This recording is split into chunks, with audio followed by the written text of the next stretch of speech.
Bon dia. Què són els circuits equivalents de Thevenin i Norton? Suposem que tenim un circuit que està format per un circuit lineal i 3 generadors independents. Aquest circuit té 2 terminals de sortida, que anomenem A i B. Ens plantegem calcular quina és la funció característica tensió corrent que té aquest circuit a la seva sortida. Per fer-ho, connectem entre els terminals A i B un generador de tensió i calculem quin és el corrent que circula a través d'aquest generador en funció de la diferència de potencial que ens proporciona. Dibuixem amb uns eixos cartesians i test en funció de B-test. El primer punt que calculem és el corrent que passa a través del generador quan B-test és igual a 0. Aquest corrent té un nom propi i s'anomena corrent de Norton.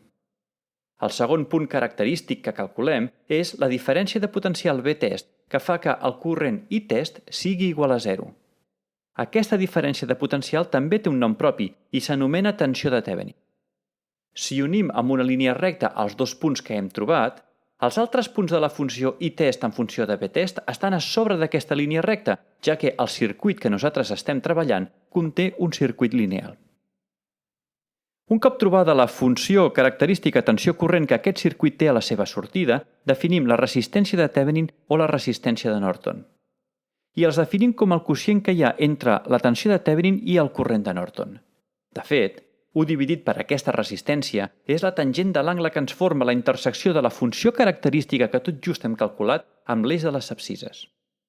Del nostre circuit ja hem calculat quina és la funció característica tensió corrent que hi ha a la seva sortida.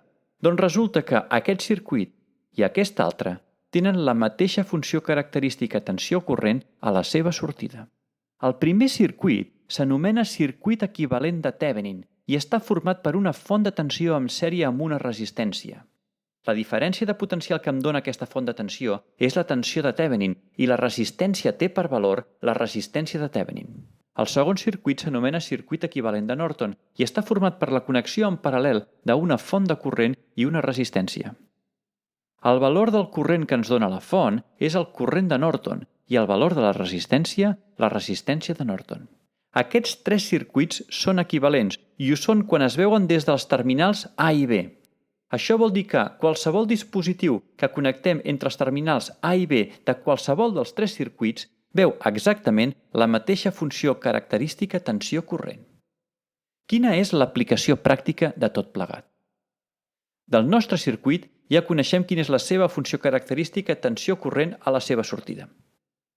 Ara, entre els terminals A i B, hi connectem una resistència que també té una funció característica.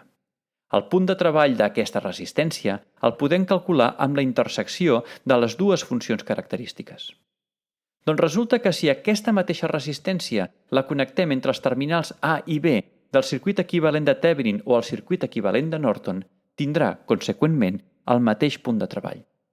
Això vol dir que si volem calcular el punt de treball de qualsevol dispositiu que connectem entre els terminals A i B del nostre circuit, també el podem calcular si el connectem entre els terminals A i B del circuit equivalent de Thevenin o entre els terminals A i B del circuit equivalent de Norton.